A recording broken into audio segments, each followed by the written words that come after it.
देंगे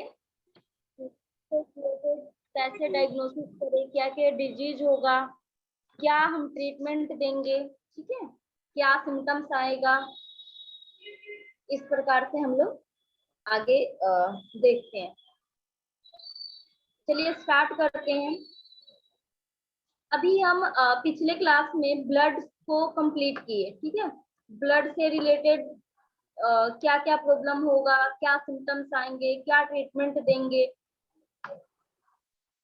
उसी प्रकार से हम बॉडी फ्लूइड्स के बारे में पढ़ते हैं कि बॉडी फ्लूइड्स से रिलेटेड क्या क्या प्रॉब्लम है, कैसे सिम्टम्स आएंगे, कौन कौन से ऑर्गन में सबसे ज्यादा बॉडी फ्लूइड की एक्सेस या डेफिशिएंसी होती है, और क्या ट्रीटमेंट देंगे, ठीक है।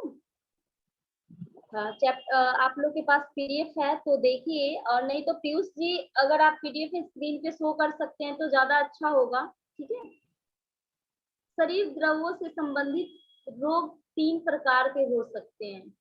जो बॉडी फ्लूइड्स है उससे रिलेटेड हम देखते हैं कि डिजीज जो है वो 3 टाइप्स के होते हैं। पहला है deficient body fluids causing dryness. एक शरीर द्रव यानी जो बॉडी फ्लूइड्स है, बॉडी फ्लूइड्स के कमी के कारण सूखापन, ठीक है। शरीर में बॉडी फ्लूइड्स की जब कमी आ जाएगी तो सूखापन होगा। दूसरा है access body fluids causing oedema, ठीक है। शरीर द्रवों की अधिकता से आई सूजन। अगर हमारी बॉडी में बॉडी फ्लूइड्स कम हो जाता है तो भी डिजीज हो जाता है, जिसे ड्राइनेस के नाम से हम जानते हैं। दूसरा, अगर बॉडी फ्लूइड्स एक्सेस हो जाए तो भी डिजीज होता है, उस डिजीज को हम एडिमा के नाम से जानते हैं। उसके बाद है बॉडी फ्लूइड्स कॉजिंग फ्लैगिंग।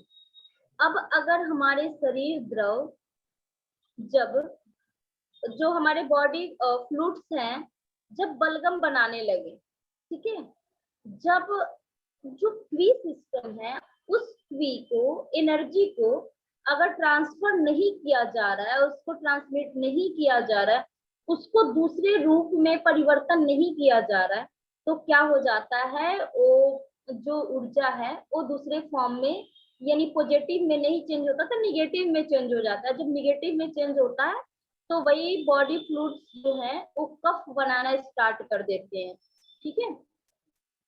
अब आगे हम लोग देखेंगे कि ड्राइनेस किस किस ऑर्गन में होगा, किस किस ऑर्गन की डिफिशिएंसी, किस किस ऑर्गन में सबसे ज्यादा बॉडी फ्लूइड्स की डिफिशिएंसी होगी, ठीक है। अब हम जानते हैं बॉडी फ्लूइड्स में क्या है। सबसे पहले ब्लड्स है, प्लाज्मा है, उसके बाद जो हम लोग पीते हैं पानी, पानी जैसे ही होठ के अंदर जाता है, आपने एक ग्लास में रखा तब तक वो पानी है, और जब पानी आप जैसे ही पिए होठ के अंदर गया तो पानी क्या हो जाता है, फ्लूइड्स में चेंज हो जाता है, ठीक है। तो ये सारी चीजें बॉडी फ्लूइड्स हैं। जैसे पृथ्वी पर सबसे ज्यादा पानी है, और उसके बाद पृथ्वी क्या बोलते हैं, खाली बाकी चीजें है। उसी प्रकार से हमारे शरीर में सबसे ज्यादा फ्लूइड्स हैं, लिक्विड है, उसके बाद सॉलिड्स है। तो अभी हम बात करते हैं deficient body fluids causing dryness, ठीक है। जो बॉडी फ्लूइड्स हैं उनकी कमी से सूखापन आए, उसके क्या क्या सिम्टम्स हो सकते हैं। बॉडी फ्लूइड्स का संबंध इनसे होता है। अब देखिए, जो बॉडी फ्लूइड्स है वो यांग के श्रेणी में नहीं, इन के श्रेणी में रखा गया है, क्योंकि पहले अचानक से शरीर में बॉडी फ्लूइड्स की डिफिशिएंसी नहीं होती। पहले हमारे फंक्शन डिस्टर्ब होते हैं थोड़े बहुत, और उसके बाद ऑर्गन डिफिशिएंस होते हैं, तब जाके ज्यादातर हमारी बॉडी में फ्लूइड्स की डिफिशिएंसी होती है, ठीक है। तो बॉडी फ्लूइड्स का संबंध इनसे होता है। बॉडी फ्लूइड्स क्या है, किसको इंडिकेट करता है, इनको इंडिकेट करता है। इनकी डिफिशिएंसी से बॉडी फ्लूइड्स की भी डिफिशिएंसी हो जाती है। अब हमारी बॉडी में अगर इन ऑर्गन डिफिशिएंस हो गया, जैसे लंग्स, हार्ट, किडनी, अगर ये डिफिशिएंस हो गए तो हमारी बॉडी में बॉडी फ्लूइड भी डिफिशिएंस हो जाएंगे। उनकी भी कमी हो जाएगी तथा शरीर में ड्राइनेस हो जाती है। और जब बॉडी फ्लूइड्स की कमी हो जाएगी, डिफिशियंसी हो जाएगी, तो जाहिर सी बात है सूखापन तो शरीर में आएगा ही आएगा। अगर पानी की कमी हो गई खेत में तो मिट्टी क्या हो जाएगा, सूखा पड़ जाएगा। तो उसी प्रकार से हमारा शरीर है, अगर हमारे शरीर में पानी जाएगी, फ्लूइड्स की कमी आ जाएगी, तो फिर धीरे धीरे सूखापन आ जाएगा।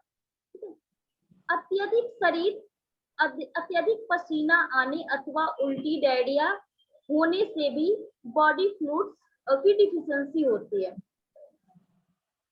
अब अगर किसी को वोमिटिंग हो गया, अगर एक बार वोमिटिंग हुआ तो इतना डिफिशियंसी नहीं होता, लेकिन अगर लगातार 2-3 बार वोमिटिंग हो गया, ठीक है, लूज मोशन हो गया, ठीक है, बहुत ज्यादा एक्सेस पसीना आ रहा है, तो ये सारी चीज हमें हमारी बॉडी की बॉडी फ्लूइड्स की डिफिशियंसी कर देगी।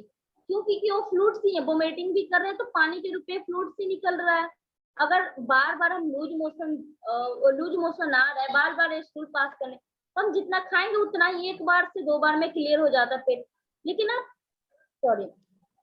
बार बार 5-6 बार जा रहे हैं तो आपकी बॉडी से पानी ही निकल रहा है। अब पानी निकलेगा तो आपकी बॉडी में डिफिशियंसी होगा ही होगा। अगर पसीना ज्यादा है, हम पानी पी रहे हैं 1 लीटर और 1 लीटर पी रहे हैं और पता चल रहा है कि 1 लीटर तो हमारा पसीना में ही निकल रहा है, तो क्या होगा, हमारी बॉडी में बॉडी फ्लूइड्स की डिफिशियंसी हो जाएगी, जिसे डिहाइड्रेशन कहते हैं। हम साइंस की भाषा में बोलते हैं कि बॉडी में डिहाइड्रेशन हो गया, पानी की कमी हो गई शरीर में। अब ले जाओ डॉक्टर के पास, ग्लूकोज का बोतल चढ़वाओ। रक्त एवं अन्य बॉडी फ्लूइड्स रक्त का आदान प्रदान कर एक दूसरे को प्रभावित करते रहते हैं। रक्त एवं अन्य बॉडी फ्लूइड्स रक्त का आदान प्रदान कर एक दूसरे को प्रभावित करते हैं। किसी कारण से शरीर में अत्यधिक रक्तस्राव हो जाए तो शरीर में बॉडी फ्लूइड की डिफिशियंसी हो जाती है। अब देखिए, जो ब्लड है वो भी हमारी बॉडी का बॉडी फ्लूइड्स है, जो प्लाज्मा है वो भी बॉडी फ्लूइड्स है। तो अगर कहीं भी सपोज जब एक्सीडेंट हो गया, हाथ कट गए, या बहुत ज्यादा अगर महिलाओं को बहुत ज्यादा पीरियड का फ्लो बहुत ज्यादा है, ड्यूरेशन बढ़ गया, तो क्या होता है, शरीर में बॉडी फ्लूइड्स की कमी हो जाती है, क्योंकि पानी तो शरीर से निकल ही रहा है, तो बॉडी फ्लूइड्स की कमी हो रही। ब्लड भी निकला तो ब्लड में सिर्फ एक ब्लड ही नहीं है, और भी सारे कंपोनेंट्स हैं, तो और सारे कंपोनेंट्स हैं तो उसमें वाटर भी तो है, तो उसकी डिफिशियंसी होगी तो बॉडी में भी डिहाइड्रेशन होगा, वीकनेस होगा, चक्कर आएगा। शरीर में रक्त कम होता है तो बॉडी फ्लूइड्स की डिफिशियंसी हो जाती है। शरीर में बॉडी फ्लूइड्स की डिफिशियंसी 4 प्रकार की होती है। अब हमें देखना है कि जो बॉडी फ्लूइड्स हैं उनकी deficiency according to Chinese acupressure किस किस ऑर्गन में होता है सबसे ज्यादा। Deficiency of body fluids in lungs, सबसे ज्यादा जो बॉडी फ्लूइड की डिफिशियंसी होती है, पहला वो लंग्स से होता है। अब हमारे बॉडी में अनकाउंटेबल रोम छिद्र हैं, ठीक है, हमारी बॉडी में अनकाउंटेबल रोम छिद्र हैं। अब हमारे शरीर से पसीना, अगर हम वर्कआउट कर रहे हैं आज के टाइम में, तब सबसे ज्यादा एसी वेसी में रहते हैं तो पसीना आने का चांसेस कम होता है, लेकिन हम धूप में जा रहे हैं, बहुत ज्यादा चल रहे हैं, अगर पसीना वैसे निकल रहा है तब तो ठीक है। लेकिन अगर आप एसी में भी बैठे हैं और बहुत ज्यादा पसीना आ रहा है, तो कहीं ना कहीं आपकी बॉडी में वाटर फ्लूइड्स की डिफिशियंसी हो रही है। लंग्स की डिफिशियंसी से भी बहुत ज्यादा पसीना आता है, और भी ऑर्गन की डिफिशियंसी से। लेकिन पहला, अगर हाथ पांव में बहुत ज्यादा पसीना है तो कहीं ना कहीं वो पसीना आपकी लंग्स को, प्राइमरी जो है वो लंग्स को इंडिकेट करता है, ठीक है। दूसरा, deficiency of body fluid in stomach. दूसरा, हमारे स्टमक के डिफिशियंसी से भी बॉडी फ्लूइड डिफिशिएंट होंगे। अब कैसे, जैसे हमने अभी खाना खाया और अभी ही उल्टी हो गया, क्या हो गया, खाना नीचे की तरफ जाना चाहिए, डाइजेस्ट होना चाहिए, वो डाइजेस्ट नहीं होके वोमिटिंग आ गया, तो क्या हो गया, तो स्टमक की डिफिशियंसी हो गई। हाँ, इस क्या हो गया, स्टमक में बॉडी फ्लूइड की डिफिशियंसी हो गई। क्यों हो गई, क्योंकि वो अगर ये स्टमक के पास जाता, उसका मेटाबॉलिज्म कैटाबॉलिज्म होता, उसकी प्रोसेस आगे बढ़ती, तो क्या होता, बॉडी में बॉडी फ्लूइड की डिफिशियंसी नहीं होती। लेकिन इसका मेन कॉज क्या है, स्टमक है, क्योंकि स्टमक में जैसे खाना खाया वैसे ही वोमिट हो गया। दूसरा, deficiency of body fluids in kidney. अगर किडनी डिफिशियंस हो जाती है तो भी आपकी बॉडी में बॉडी फ्लूइड की डिफिशियंसी होगी। क्यों, क्योंकि किडनी का काम है किसका, ब्लड का फिल्टर करने का काम है। जो हमारे बॉडी में एक्सक्रीटरी प्रोडक्ट्स हैं, जो स्प्लिट आउट करना है उसको स्प्लिट आउट करना, और किडनी में ही बॉडी फ्लूइड्स का भी रीअब्जॉर्ब होता है।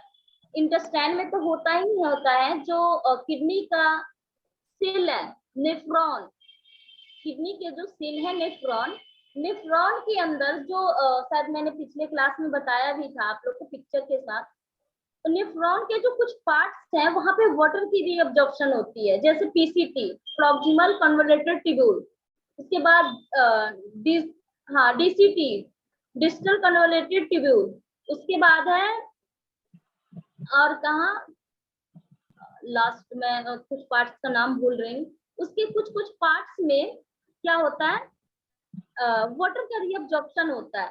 तो अगर किडनी डिफिशियंस हो गई तो वाटर का रीअब्जॉर्प्शन नहीं होगा, और वाटर का रीअब्जॉर्प्शन भी होता है, ग्लूकोज का भी रीअब्जॉर्प्शन होता है, सोडियम का भी होता है किडनी में रीअब्जॉर्ब, हमारी जो नेफ्रॉन है उसके कुछ पार्ट्स में होते हैं। तो अगर वो डिफिशियंस हो गया, किडनी डिफिशियंस हो गई, तो क्या वो चीजों को रीअब्जॉर्ब कर पाएगी, नहीं कर पाएगी, और नहीं कर पाएगी तो आपकी बॉडी में बॉडी फ्लूइड की डिफिशियंसी हो जाएगी। अब है deficiency of body fluids in large intestine. अब एलआई में भी जो बचे खुचे जो वाटर होता है उसका रीअब्जॉर्प्शन होता है, वाटर का भी रीअब्जॉर्प्शन होता है, कुछ विटामिन की भी सिंथेसिस एलआई में होता है। तो अगर बॉडी फ्लूइड्स की बात करें तो ब्लड में और भी सारे मिनरल्स होते हैं, और भी कंपोनेंट्स होते हैं। ब्लड सिर्फ अकेले ब्लड नहीं बना, जैसे एक परिवार है तो परिवार की पूरी फैमिली मेंबर्स में जितने भी सदस्य हैं, सभी सदस्य अगर एक साथ मिलेंगे तो वो कहलाएगा परिवार। अगर फैमिली में से सिर्फ एक, अगर उनके किसी भी एक मेंबर को ले लो तो परिवार हम नहीं बोल सकते, सिर्फ वो पर्सन जो है उसको नाम से हम जान सकते हैं, या जो उसका प्रोफेशन हो उसके नाम से जान सकते हैं, लेकिन एक फैमिली नहीं बोल सकते। फैमिली कब बोलेंगे तो पूरी फैमिली मिलेगी। तो सेम ब्लड है, ब्लड अकेले ब्लड नहीं है, ब्लड के साथ और भी सारे कंपोनेंट्स हैं। तो जब एलआई में एलआई डिफिशियंस होगी तो हमारी बॉडी में बॉडी फ्लूइड की डिफिशियंसी होगी, और बॉडी यहाँ पे विटामिन की सिंथेसिस होती है एलआई में, तो विटामिन भी तो हमारे ब्लड में जाके, ब्लड से ही तो सारी चीजें सर्कुलेट होती है, सेल तक पहुंचता है, तो होगा। दूसरा, एलआई के कुछ पार्ट्स में वाटर का भी रिएब्जॉर्प्शन कुछ परसेंट होता है, 0 कुछ परसेंट। तो ये हम लोग समझ लिए कि जो हमारी बॉडी में बॉडी फ्लूइड की डिफिशियंसी किस किस ऑर्गन में होता है, और किस ऑर्गन में होता है, क्यों होता है, वो भी हम लोग समझ लिए। आगे देखते हैं, body fluids, deficiency of body fluids in lungs. अब लंग्स में बॉडी फ्लूइड की डिफिशियंसी होती है किस प्रकार से, क्या क्या साइन सिम्टम्स आएंगे वो देखते हैं। जब लंग्स में बॉडी फ्लूइड्स की कमी होती है तो चमड़ा सूख जाता है तथा सूखी खांसी आती है, इससे फीवर, ड्राई फीवर, उसके बाद ड्राई सिम्टम्स कहते हैं। ठीक है, अब देखिए, जब बॉडी में बॉडी फ्लूइड्स की कमी हो जाएगी, तो अगर लंग्स में बॉडी फ्लूइड्स की कमी हुई तो जरूरी नहीं कि लंग्स के कारण ही एक खांसी आता है, सारे ऑर्गन्स के कारण खांसी आ सकता है, और भी ऑर्गन्स के कारण, लेकिन सबके सिम्टम्स अलग अलग होते हैं। ठीक है, तो जब लंग्स में बॉडी फ्लूइड की डिफिशियंसी होगी तो आपका जो स्किन है वो सूखा पड़ जाएगा। जैसे आप देखते होंगे कि हम बहुत ज्यादा धूप में से आते हैं या पानी में से नहाने के बाद, स्नान करने के बाद आप कुछ टाइम बाहर निकल के खड़े होइए, ऐसे लगेगा कि मिट्टी मिट्टी सा, जैसे आपके शरीर में दिखेगा, ड्राइनेस बहुत सारा दिखता है। या सर्दियों में आप देखते होंगे ड्राइनेस आपकी बॉडी पे दिखता होगा बहुत अच्छे से। तो जब भी बॉडी में बॉडी फ्लूइड की डिफिशियंसी होती है, तो ड्राइनेस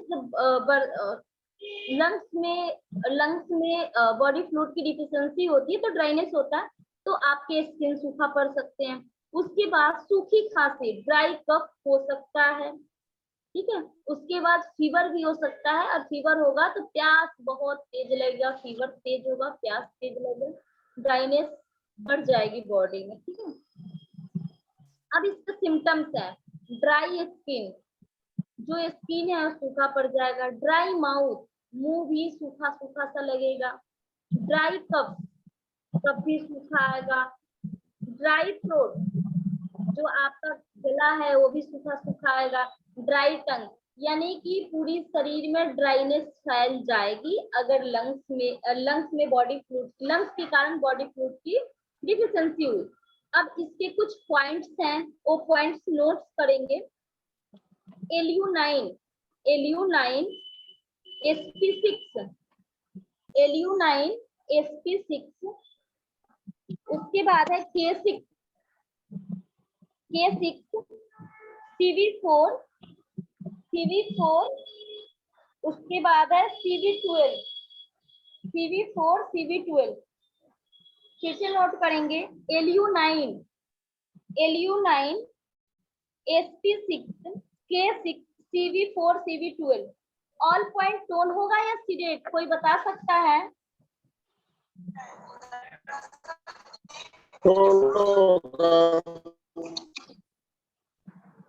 टोन करेंगे मैम, ऊर्जा बढ़ाएंगे। क्या सर, क्या मैम? टोन करेंगे, ऊर्जा को बढ़ाना है लंग्स की। बिल्कुल, वेरी गुड। हमें क्या करना है, पॉइंट्स को टोनिफाई करना है, क्योंकि हमें क्या करना है, एनर्जी को बढ़ाना है, नहीं कि घटाना है, ठीक है। तो ऑल पॉइंट आप टोनिफाई करेंगे। अब हम लोग देखते हैं हाँ जी, लंग्स में हीट बढ़ी हो तो ये पॉइंट लगा सकते हैं। ड्राइनेस और हीट में फर्क होता है मैम, ठीक है। ड्राइनेस और हीट में फर्क होता है, लेकिन कभी भी वायु अकेले नहीं चलती, ठीक है। और वायु भी ज्यादातर अकेले नहीं चलती, ठीक है। अग्नि और वायु का मतलब एक बोला जाता है रिलेशन है, ठीक है। तो कुछ पॉइंट्स के ऐड कर सकते हैं, ऐसा नहीं है, और कुछ पॉइंट्स दूसरे ऐड करने। अब देखिए LU9 है, LU9 जो है वो हमारा कौन सा पॉइंट है, ऑर्गन सोर्स पॉइंट है, ठीक है। LU9 जो है वो हमारा ऑर्गन सोर्स, एक सेकेंड, नहीं, ऑर्गन सोर्स पॉइंट नहीं है, सॉरी, अर्थ पॉइंट है, ठीक है। अब LU9 को हम टोन क्यों कर रहे हैं, LU9 को टोन क्यों कर रहे हैं, हमारी बॉडी में किसकी डिफिशियंसी है, बॉडी फ्लूइड्स को। तो बॉडी फ्लूइड्स की जब डिफिशियंसी है तो हम क्या करेंगे, ऑर्गन सोर्स पॉइंट को भी हम टोनिफाई करते हैं। तो लंग्स का जो ऑर्गन सोर्स पॉइंट है वो LU9 है, तो इसलिए हमने लंग्स को क्या किया, लंग्स की ऊर्जा को बढ़ाना है, उसके ऑर्गन को ही टोन करना है, तो हम ऑर्गन सोर्स पॉइंट को टोन किए। उसके बाद है SP6, ठीक है।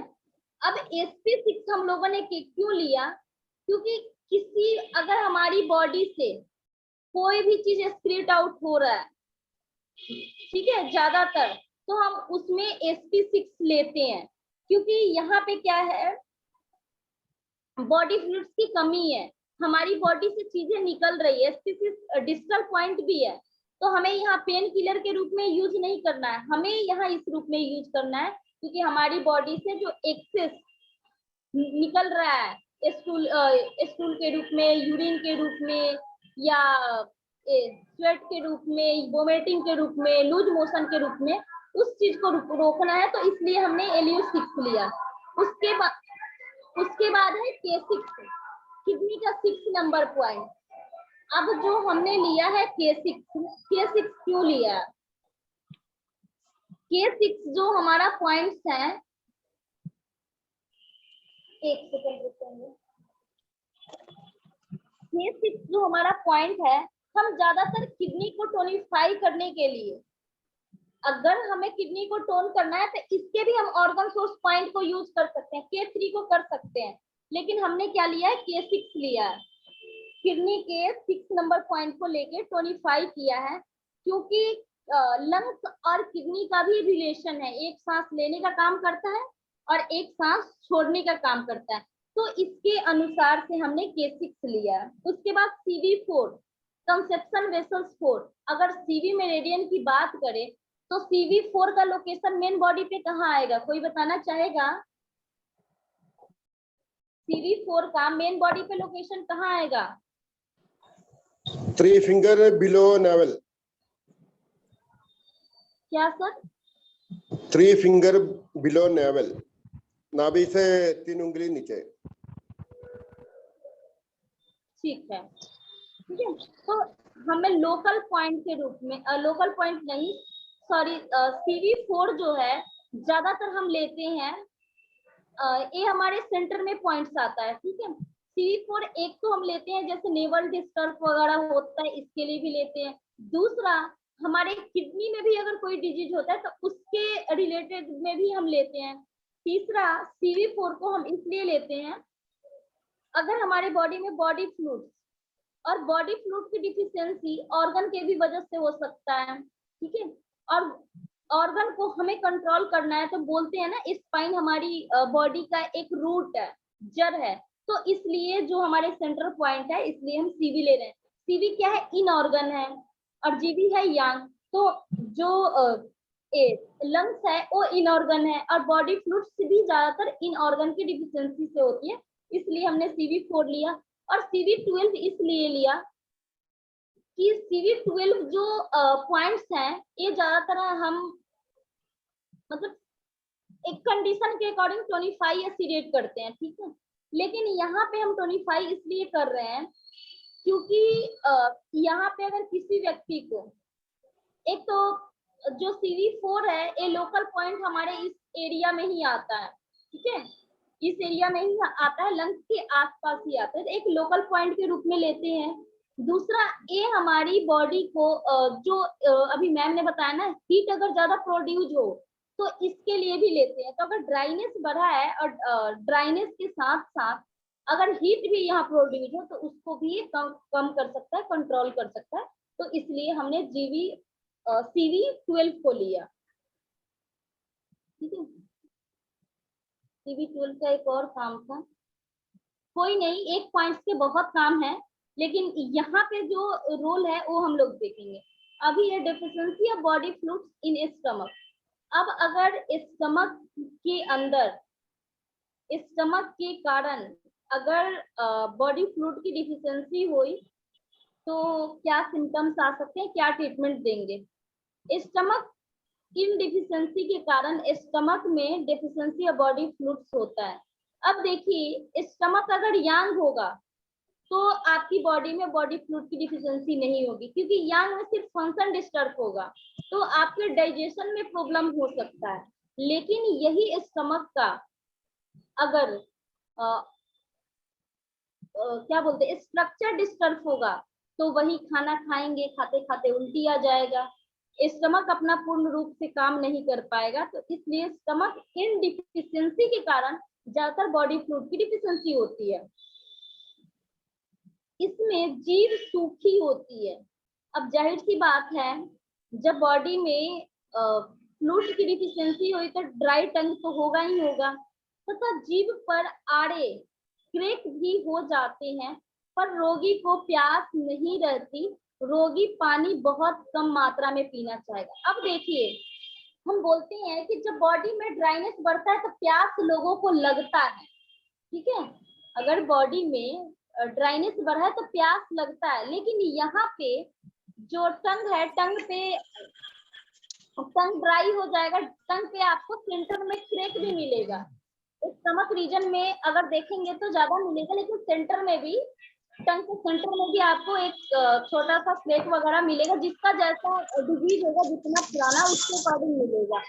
लेकिन वहाँ पे ये चीजें है दिया हुआ है कि रोगी को प्यास नहीं लगेगा। प्यास नहीं लगने का मेन रीजन है क्योंकि इनडिफिशियंसी है, और जब इनडिफिशियंसी होती है तो ज्यादातर लोगों को प्यास नहीं लगती। ऐसे इसको प्यास लगता, लंग्स वाले में अगर देखा जाए तो रोगी को प्यास लगेगा, लेकिन यही अगर स्टमक इनडिफिशियंसी के कारण बॉडी फ्लूइड डिफिशियंसी, इसलिए रोगी को प्यास नहीं लगेगा, लेकिन बॉडी में ड्राइनेस रहेगा ही रहेगा। तो आप क्या ट्रीटमेंट देंगे, पॉइंट्स देख लीजिए। SP3 स्प्लीन का 3 नंबर पॉइंट, उसके बाद है SP6 और SP36 और CV12, ऑल पॉइंट्स को टोनिफाई करेंगे। अब देखिए CV12 को हम लोगों ने यहाँ भी लिया, CV12 जो है लोकल पॉइंट है, ठीक है। और हमारा स्टमक खत्म होते ही क्या बोलते हैं, लंग्स जो अगर हम मेन, अभी डम्मी रहता तो मैं दिखाती, मेन बॉडी पे जो हमारा स्ट्रक्चर है, लंग्स के बाद जो सेंटर में हमारा स्टमक आता है, तो ये थोड़ा सा कवर हमारे स्टमक का थोड़ा सा पार्ट को करता है, ठीक है, जो पॉइंट का लोकेशन है। तो इसलिए हमने CV12 लिया, और CV12 का हम लोगों ने काम देख ही लिया। इसी प्रकार से SP3 लिया, SP36 लिया। SP36 बहुत अच्छा पॉइंट है स्टमक का। इस प्रकार से हमने सारे पॉइंट को टोनिफाई किया। इसके साथ अगर हम ऐड करना चाहें तो एक पॉइंट और ऐड कर सकते हैं, ठीक है।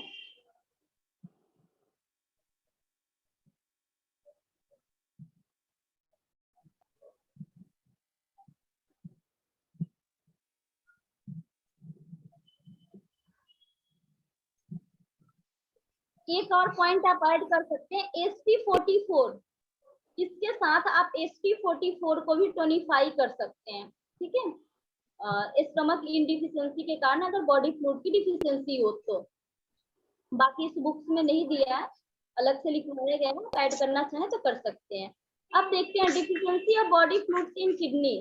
अब किडनी के कारण अगर आपकी बॉडी में बॉडी फ्लूइड की डिफिशियंसी हुई तो क्या सिम्टम्स आएंगे और क्या ट्रीटमेंट देना है। अब किडनी के हम लोग फंक्शन जाने, किडनी के अंदर जो नेफ्रॉन, किडनी के जो सेल है नेफ्रॉन, नेफ्रॉन के अंदर वाटर की रीअब्जॉर्प्शन होता है, मिनरल्स में आपके सोडियम के भी रीअब्जॉर्प्शन होता है, उसके बाद ग्लूकोज का भी रीअब्जॉर्प्शन होता है। तो जब वहां पे चीज स्टोर की जाती है, रीअब्जॉर्ब की जाती है, रखी जाती है, अगर वहां पे एक काम नहीं हो, ऐसे भी किडनी ज्यादातर एक्सेस तो होता ही नहीं है, ज्यादातर डेफिशिएंसी होता है।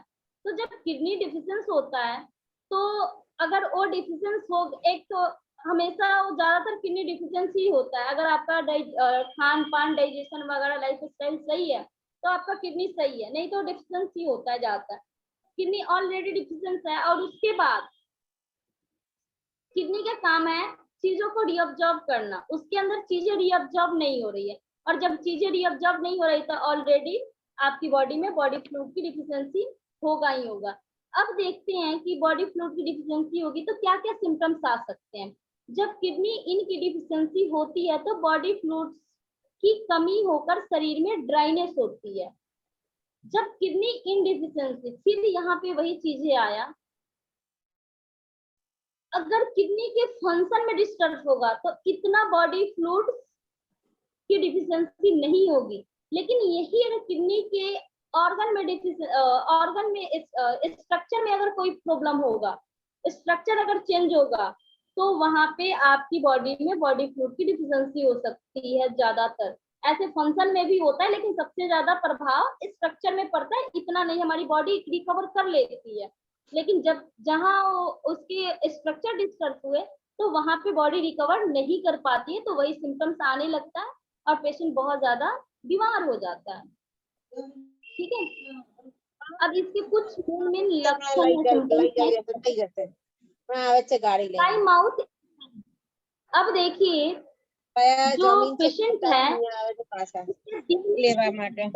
उसका मुंह एमिसा प्लीज म्यूट योर माइक, एमिसा म्यूट करो। आपको म्यूट कर दो, ठीक है। अब देखिए जो पेशेंट है उसके क्या सिम्टम्स आ रहे हैं, दिन में उसका मुंह सूखा सूखा नहीं लग रहा है, रात में लग रहा है। अब बताइए रात इन है या यांग है, कोई बताएगा? यिन है मैम। इन है, अच्छा ठीक है। तो पेशेंट जो है yang रात यांग कैसे है सर? हम चाइनीज एक्यूप्रेशर पढ़ रहे हैं, ठीक है, चाइनीज एक्यूप्रेशर पढ़ रहे हैं। तो चाइनीज एक्यूप्रेशर के अकॉर्डिंग रात इन है या यांग, yin yin कोई और बताना चाहेगा? यिन है मैम, रात्रि यिन है। इन की डिफिशियंसी है, ठीक है। तो रात इन डिफिशियंस है, तो इन डिफिशियंस है तो रात में जो पेशेंट होगा, कोई नहीं, इन यांग चैप्टर पे भी हम कभी आगे करेंगे डिस्कस, जिन लोगों का कंप्लीट नहीं है कंप्लीट हो जाएगा, ठीक है। तो व्यक्ति को रात को मुंह सूखा सूखा लगेगा, उसके बाद गला भी सूखा सूखा लगेगा, ड्राई थ्रोट। उसके बाद लेस यूरिनेशन, जो यूरिन है उस जितना होना चाहिए, जितना आप पानी पी रहे हैं उसके अकॉर्डिंग नहीं होगा, यूरिन कम मात्रा में होगा। उसके बाद है प्यास ज्यादा लगना। अब जाहिर सी बात है अगर आपकी बॉडी में बॉडी फ्लूइड की डिफिशियंसी हुई तो प्यास तो लगेगा ही लगेगा। उसके बाद कॉन्स्टिपेशन, कॉन्स्टिपेशन जो है ये हो भी सकता है नहीं भी हो सकता है, दोनों ऑप्शन है। लेकिन जो बूढ़े लोग होते हैं ज्यादातर उनमें अगर किडनी इनकी डिफिशियंसी के कारण बॉडी फ्लूइड डिफिशियंस होता है तो उन लोगों के शरीर में कॉन्स्टिपेशन ज्यादातर होता है। यंग लोगों में इतना फर्क नहीं पड़ता, होता है कम, मतलब इतना नहीं फर्क पड़ता, लेकिन बूढ़े लोगों में ज्यादातर होता है। क्यों? क्योंकि जब वाटर की डिफिशियंसी होगी तो स्टूल बहुत ज्यादा ड्राई हो जाएगा, और ड्राई होगा तो बहुत मतलब पेट साफ नहीं हो पाएगा, क्लियर स्टूल नहीं आ पाएगा, और नहीं आ पाएगा तो आज जाएंगे स्टूल पास करने, आराम से बैठ के 10 मिनट आ गए, थोड़ा सा आया तो आया, नहीं तो नहीं आया। फिर आप एक दिन 2 दिन ऐसे ही करते करते डेली रूटीन में आ जाएगा तो बहुत ज्यादा कॉन्स्टिपेशन होने लगता है। ये ज्यादातर ओल्ड एज में, मतलब 40+ वाले लोगों में ज्यादातर होता है। उसके बाद नाइट स्वेटिंग, देखिए लंग्स वाले को भी पसीना आएगा और किडनी वाले को भी आएगा। अब दोनों के पसीना में अंतर है, ठीक है। अब जो लंग्स वाले व्यक्ति होंगे इनको पसीना आएगा तो सबसे ज्यादा हाथ पैरों में पसीना आएगा, हाथ में पैर में खूब आएगा, बॉडी में भी आएगा लेकिन कम आएगा। लेकिन यही अगर किडनी वाले हैं तो इनकी बॉडी में पूरी बॉडी से पसीना आएगा, स्पेशल कोई जगह नहीं होगा कि वहां से पसीना खाली आएगा, ठीक है। और इनको पसीना ज्यादातर दिन में कम, रात में ज्यादातर आएगा। तो हम लोग समझ लेंगे कि जो व्यक्ति है उसके शरीर में बॉडी फ्लूइड की डिफिशियंसी है, और वो भी किस ऑर्गन के कारण है, किडनी के कारण है। अब इसके कुछ प्रोटोकॉल्स हैं, प्रोटोकॉल देखते हैं। K3 किडनी का 3 number points, K6 kidney 6, K9 K3 K6 K9 K10 kidney के 4 पॉइंट्स हम लोग लेंगे, K3 K6 K9 K10। उसके बाद SP6 और CV1 और CV4, कंसेप्शन वेसल्स 1 और कंसेप्शन वेसल्स 4, ऑल पॉइंट को हम टोनिफाई करेंगे। नेक्स्ट देखते हैं deficiency of body fluid in large intestine. अगर बड़ी आंत में बॉडी फ्लूइड की डिफिशियंसी होती है तो क्या क्या सिम्टम्स आएंगे, ठीक है। बड़ी आंत के कारण अगर बॉडी फ्लूइड की डिफिशियंसी होती है तो, ठीक है। जब इस स्टमक में बॉडी फ्लूइड्स की कमी हो जाती है तो उसके बाद लार्ज इंटेस्टाइन में भी बॉडी फ्लूइड्स की कमी हो जाती है, रोगी का मल सूख जाता है और रोगी को मल त्याग करने में असुविधा होती है। अब देखिए पहले डिफिशियंसी स्टमक में हुआ, जब स्टमक में ही बॉडी फ्लूइड की डिफिशियंसी होगी तो उससे हमारा एलआई भी प्रभावित हो जाएगा, और जब एलआई प्रभावित हो जाएगा तो पेशेंट को कॉन्स्टिपेशन तो आएगा ही आएगा। अब इसके लिए हम क्या ट्रीटमेंट देंगे? और जब कॉन्स्टिपेशन लॉन्ग टाइम से चलते आ रहा है, उसके बाद वो पाइल्स के रूप में कन्वर्ट हो जाएगा, फिर आपको पाइल्स की प्रॉब्लम हो जाएगी। ठीक है, मतलब स्टार्टिंग से ही नहीं, अगर ये चीजें कंटिन्यू चलते रहे तो हो सकता है। ठीक है, अब देखते हैं प्रोटोकॉल क्या देंगे। SP6 स्प्लीन का 6 नंबर पॉइंट, ST36 इसलिए हम लिए क्योंकि यहाँ कुछ रोल स्टमक का भी है। ठीक है, उसके बाद है CV4 conception vessels 4, K6 kidney 6 और LI2 ऑल पॉइंट को हम क्या करेंगे, टोनिफाई करेंगे।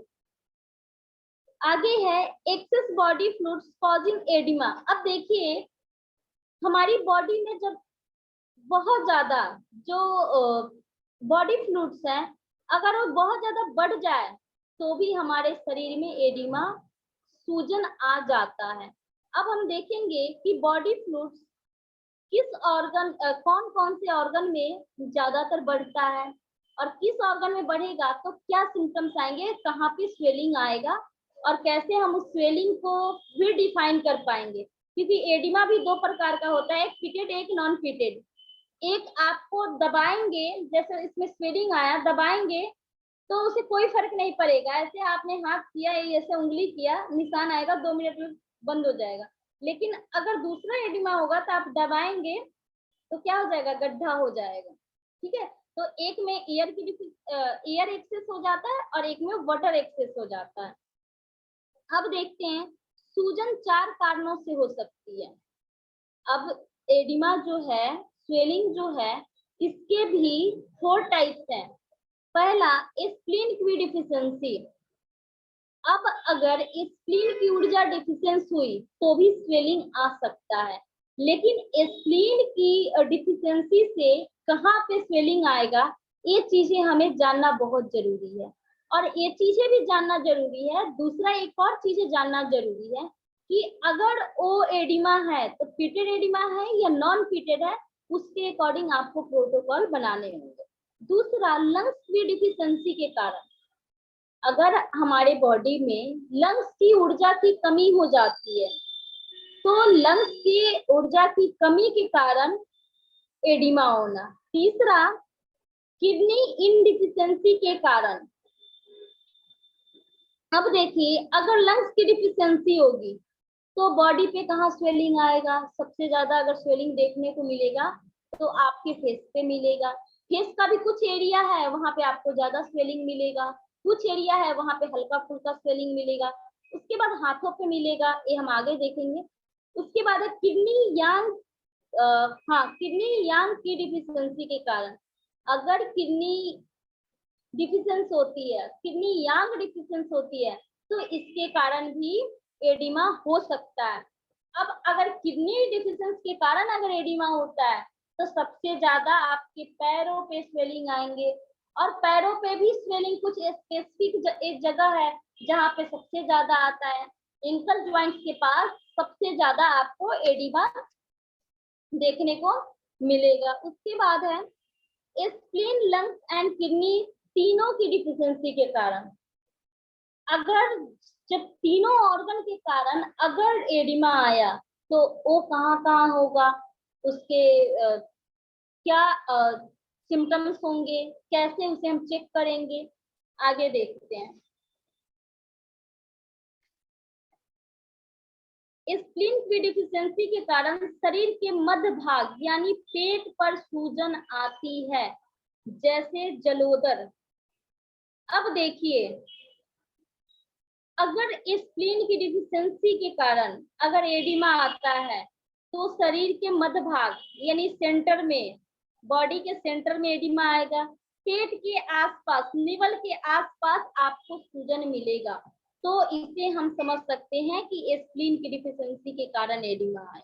दूसरा, लंग्स की डिफिशियंसी के कारण चेहरे, हाथों आदि ऊपरी भाग में सूजन आता है। अब देखिए लंग्स जो है, जो स्किन के ऊपर जो ऊर्जा वो होता है, क्या बोलते हैं, क्वी है, कौन सा क्वी है, डिफेंसिव क्वी है। डिफेंसिव क्वी क्या करता है, हमारे बाहर से आए हुए दुश्मनों से रोकने का काम करता है। यानी अगर हम बात करें तो हमारे इम्यून सिस्टम को स्ट्रॉन्ग करता है, ठीक है। इम्यून सिस्टम को स्ट्रॉन्ग करना है यानी कि हमारी बॉडी पे कोई भी बैक्टीरिया वायरस अटैक कर रहा है तो हमारे डिफेंसिव भी डिफेंस के तरह काम करते हैं और जाके वहां लड़ते हैं। तो लंग्स की जब लंग्स की क्या हो जाएगा, लंग्स की डिफिशियंसी हो जाएगी तो जो डिफेंसिव क्वी है वो सही नहीं बन पाएगा, और डिफेंसिव क्वी सही नहीं बन पाएगा तो हमारी चीजों को हमारी बीमारी से रोक नहीं सकता। इसके कारण सबसे ज्यादा जो सूजन आएगा वो आपके फेस पे आएगा, ठीक है। लंग्स की क्रिया घट कर भी चेहरे, हाथों आदि पर सूजन आ जाता है। सबसे ज्यादा आपको सूजन फेस पे मिलेगा और हाथों में मिलेगा। इसके भी प्रोटोकॉल्स हैं, LU7, गवर्निंग वेसल 16, UV12 और LI4। शायद मैं इन दोनों का प्रोटोकॉल नहीं बता देती हूँ अभी, ठीक है। अभी आप लिखिएगा लंग्स की डिफिशियंसी के कारण अगर सूजन आए तो क्या प्रोटोकॉल देंगे। LU7, गवर्निंग वेसल 16, UV12 और LI4 ऑल पॉइंट यहाँ पे क्या करेंगे, टोनिफाई करेंगे या सीडेट करेंगे, कोई बताना चाहे। हेलो हेलो हेलो, कोई बताना चाहे इस पॉइंट को टोनिफाई करेंगे या सीडेट करेंगे। ज्यादातर पॉइंट लगता है, क्या करेंगे, मैम सेडेट करेंगे। कंफर्म नहीं है, सेडेड लगता है। सीडेट करेंगे, लेकिन यहाँ कंडीशन देखना पड़ेगा। अब क्या कंडीशन देखना पड़ेगा, पीटेड एडिमा है, नॉन पीटेड एडिमा है, इन दोनों को देखना होगा। बीमारी क्रोनिक है, ये एक्यूट है। दूसरी चीज हम देखेंगे कि रियल में आपकी बॉडी में बॉडी फ्लूइड एक्सेस है या नहीं, क्योंकि ज्यादातर हमारी बॉडी में बॉडी फ्लूइड एक्सेस नहीं होता है, बहुत कम होता है, बहुत कम होता है। मतलब अगर बात करें 100 में तो 100 में 30% लोगों को ही, ज्यादातर 30-40% लोगों को, 30% मान के चले ज्यादातर लोगों को होता है, ठीक है। उसके बाद है किडनी यांग की डिफिशियंसी के कारण शरीर के नीचे के भागों, खासकर पैरों, टखनों आदि में सूजन आ जाती है। यानी पैर में आएगा, पैर में सबसे ज्यादा एंकल जॉइंट के पास आता है, ठीक है, और पीछे भी आ जाता है, क्या बोलते हैं, घुटने के आसपास भी आ जाता है, लेकिन सबसे ज्यादा जो आता है एंकल जॉइंट के पास आता है, और भी पीछे के साइड, ठीक है। अब इसके क्या हम ट्रीटमेंट देंगे, K3, K7, UV23, 47, governing vessels 4, CV4, CV6 all point seeded. उसके बाद है स्प्लीन, लंग्स एंड किडनी, तीनों की डिफिशियंसी के कारण अगर सूजन आए तो उपरोक्त ABC के प्रोटोकॉल में से अवस्थ बिंदु को चुने। अब अगर तीनों के कारण अगर आता है एडिमा तो आपको क्या करना है, इन तीनों में से कुछ पॉइंट्स को मेन के चुन के लगाना है। स्प्लीन की डिफिशियंसी के कारण शरीर के मध्य भाग यानी पेट पर सूजन आना, जैसे जलोदर। अब इस पॉइंट्स को मैंने नहीं बताया है, आप पॉइंट्स लिख लीजिए। स्प्लीन की डिफिशियंसी के कारण अगर एडिमा होता है तो प्रोटोकॉल है SP3, स्प्लीन का 3 नंबर पॉइंट, SP6, स्प्लीन का 6 नंबर, ST36, स्टमक का 36 नंबर पॉइंट, UV20, UV21 और CV12 ऑल पॉइंट को क्या करेंगे, ऑल पॉइंट को हम सीडेट करेंगे, ठीक है। आज यहाँ तक आप लोगों का कोई डाउट। मैम किडनी यहाँ यांग तक डेफिशिएंसी वाला प्रोटोकॉल एक बार रिपीट करो ना प्लीज। ठीक है, प्रोटोकॉल है किडनी यांग डिफिशियंसी के कारण अगर एडिमा आता है तो क्या हम ट्रीटमेंट देंगे। प्रोटोकॉल है K3, किडनी का 3 number point, K7, UV23, UV47, governing vessels 4, CV4, CV6। फिर से नोट कर लेंगे, K3, K7, UV23, UV47, governing vessels 4, CV4, CV6। और ये पॉइंट ना 2-3 पॉइंट आप मेन बॉडी पे लगाएं, जैसे K3 है मेन बॉडी पे लगाएं, K7 है मेन बॉडी पे लगाएं, और एक CV4, ये 3 पॉइंट्स आप मेन बॉडी पे लगाएं, देखिए पेशेंट को काफी ज्यादा आराम मिलेगा। सब सेडेड करने हैं ना, ऑल सेडेड। ऑल पॉइंट को हम सीडेट करेंगे, टोनिफाई नहीं करेंगे, क्योंकि यहाँ पर क्या है, जो बॉडी फ्लूइड्स हैं वो बढ़ा हुआ है, नहीं कि घटा हुआ है। अगर घटा हुआ होता तो टोनिफाई करते, लेकिन यहाँ पे बढ़ रहा है, बढ़ने के कारण एडिमा है, तो यहाँ पे सीडेट करेंगे। कल की क्लास में पढ़ेंगे, अगर पिटेड एडिमा है, नॉन पिटेड एडिमा, दोनों में अंतर समझेंगे, दोनों का डायग्नोसिस सीखेंगे, और उससे रिलेटेड अगर वैसे अगर सिम्टम्स आते हैं किसी ऑर्गन के अंदर तो हम क्या ट्रीटमेंट देंगे, ठीक है। तो कल के क्लास में इसके आगे हम लोग देखेंगे बॉडी फ्लूइड्स कॉजिंग फ्लेम, अगर कफ बनता है बॉडी फ्लूइड्स के बढ़ने के कारण, घटने के कारण, तो क्या क्या सिम्टम्स आएंगे, क्या क्या ट्रीटमेंट देना है, ठीक है। मैम आप क्या बोलते हैं, पिटेड बोलते हैं, पिटेड एडिमा?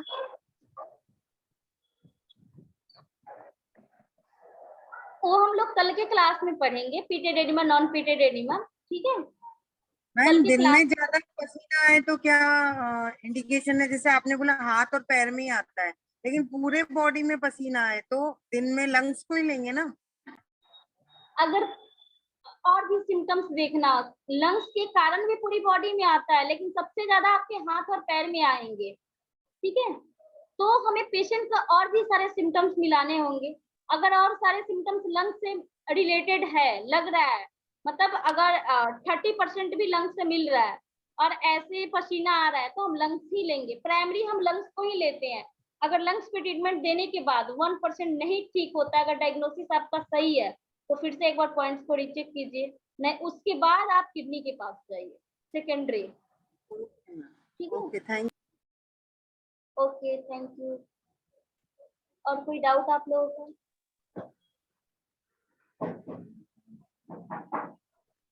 चलिए आज का क्लास हमारा यही समाप्त होता है, कल की क्लास में हम लोग मैम, जब पसीना